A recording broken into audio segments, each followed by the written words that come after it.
अस्सलाम वालेकुम dear students. आज हम देखेंगे जी यूनिट 2 एशियन का पोस्ट आर सेमेस्टर 1 का MCQs overview of functional health pattern. तो आपसे रिक्वेस्ट है हमारा YNM आंसर पेज फेसबुक और यूट्यूब पे ज्वाइन कर लें। Thank you. तो पहला एमसीक्यू हमारे पास जी the broadening scope of NANDA become international level starts in year. कौन से ईयर में जो नेंडा है वो इंटरनेशनल लेवल पे चला गया था? तो 2003, 2001, 2002, 2004। तो इसका करेक्ट आंसर है जी 2002। The American nursing diagnosis association occurs in year. कौन सा ईयर था जी? 1994, 1993, 1999 और 1995।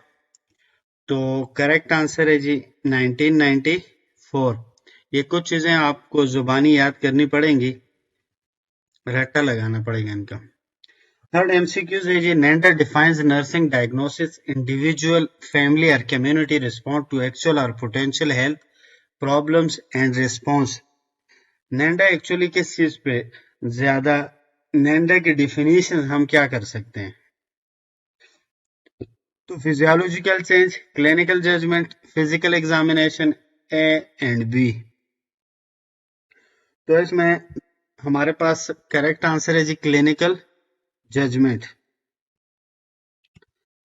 नंबर 4 है जी the nurse wishes to identify nursing diagnosis for a patient. She can best do this by using a data collection from organized according to select all that apply.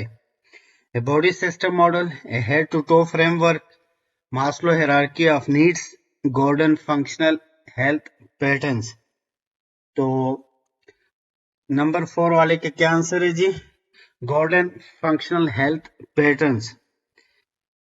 ये जो chapter है ये है ही FHP के बारे में। तो गॉर्डन, मार्जरी गॉर्डन थे जिन्होंने ये एफएचपी बनाया और इसमें हम डिटेल्ड जो 11 हेल्थ पैटर्न्स हैं उसके बारे में हम डिटेल्ड बात करते हैं और क्लिनिकल जजमेंट लेते हैं और क्लिनिकल डेटा लेते हैं पेशेंट के बारे में। नंबर 6 है the elimination pattern is made by how many systems. Elimination pattern जो है हमारे बॉडी से जो एलिमिनेशन होती है वो कितने सिस्टम्स के जरिए होती है? 1, 2, 3 और 4। 3 है जी। 3 कौन कौन से है जी? हेपेटिक एलिमिनेशन है, मींस गैस्ट्रिक जो फीकल एलिमिनेशन है। नंबर 2 है जी कौन सा? यूरिनरी एलिमिनेशन, किडनीज के जरिए जो होती है। थर्डली में 2-3 सिस्टम्स इन्वॉल्व होते हैं, लेकिन 3 मेनली कंसिडर किया जाता है। जो वोमिटिंग होती है, पर्सपायरेशन होती है, या जो हम इनहेल एक्सहेल करते हैं, इसमें जो एलिमिनेशन होती है। तो मेनली हमारे पास कौन से 3 टाइप्स हैं जी एलिमिनेशन के? Health perception means, health perception के क्या मतलब है? Information about system, information about human body, awareness about health, A and B. तो इसका मतलब है जी अवेयरनेस अबाउट हेल्थ, के पेशेंट हेल्थ के बारे में क्या कितना जानते हैं और हेल्थ को किस तरह से परसीव करता है, उसको क्या लगता है कि हेल्थ क्या चीज है। नंबर 7 है जी all of the following the health functional health pattern except 1। इनमें से एक जो है वो एफएचपी के अंदर नहीं आता, वो कौन सा है जी?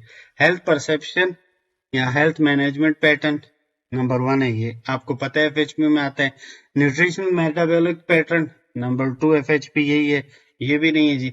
एलिमिनेशन पैटर्न, ये नंबर 3 है। ऑर्गेनाइजेशनल बिहेवियर पैटर्न्स, तो ये नंबर 4 वाला जो है ये एफएचपी के अंदर नहीं आता।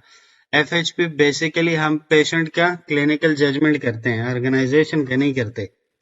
नंबर 8 है जी a diagnosis is client problem that is present at the time of nursing assessment. It is based on the presence of associated sign and symptom is called. Number 8, actual diagnosis, risk diagnosis, wellness diagnosis, cluster diagnosis। Patient का जो problem है, जो actual problem है उसे हम कहते हैं actual diagnosis. इसका आंसर है जी एक्चुअल डायग्नोसिस। मिस सोगरा, एक पेशेंट का नाम है जी। Physical fitness is good, no issue, but she is continuous gym, what is type of diagnosis is this? Miss Sogra, कोई इशू नहीं है, लेकिन वो जिम कर रही है, अच्छा खाना खा रही है, या इस तरह से कोई एक्टिविटीज कर रही है अपने बेस्ट हेल्थ प्रैक्टिसेस के लिए, तो ऐसे हम क्या कहेंगे जी? Actual diagnose, problem focusing diagnose, wellness diagnose, risk diagnose. तो 9th का आंसर क्या आएगा जी? Wellness diagnose. वो अपनी सेहत को बेहतर से बेहतरीन करने की कोशिश कर रही है bye her activities. Fluid volume deficit is what type of diagnosis? Wellness diagnosis, cluster diagnosis, actual diagnosis, health promotion diagnosis. तो ये भी आएगी wellness diagnosis। नंबर 11 है जी, nursing diagnosis categories include all except. इनमें से एक जो है वो नर्सिंग डायग्नोस नहीं है। Actual, risk, possible, syndrome, factual, wellness. तो इसमें से इन सब को अगर आप देखोगे तो ये सिंड्रोम जो है ये नर्सिंग डायग्नोस की टाइप नहीं है। नंबर 12 एमसीक्यू हमारे पास, ये nursing is the diagnosis and treatment of human responses to health and illness. The definition was given by. तो नर्सिंग डायग्नोसिस की डेफिनेशन किसने दी थी जी? अमेरिकन नर्सेज एसोसिएशन ने 1995 में दी थी, इंटरनेशनल नर्सेज काउंसिल ने दी थी, फ्लोरेंस नाइटिंगेल ने दी थी, इंडियन नर्सिंग काउंसिल ने दी थी। तो इसका आंसर है जी अमेरिकन नर्सिंग एसोसिएशन ने ये नर्सिंग डायग्नोस दी थी। तो आज के जो इम्पोर्टेंट एमसीक्यूज थे इस यूनिट के, वो यही 12 एमसीक्यूज थे एफएचपी के रिलेटेड।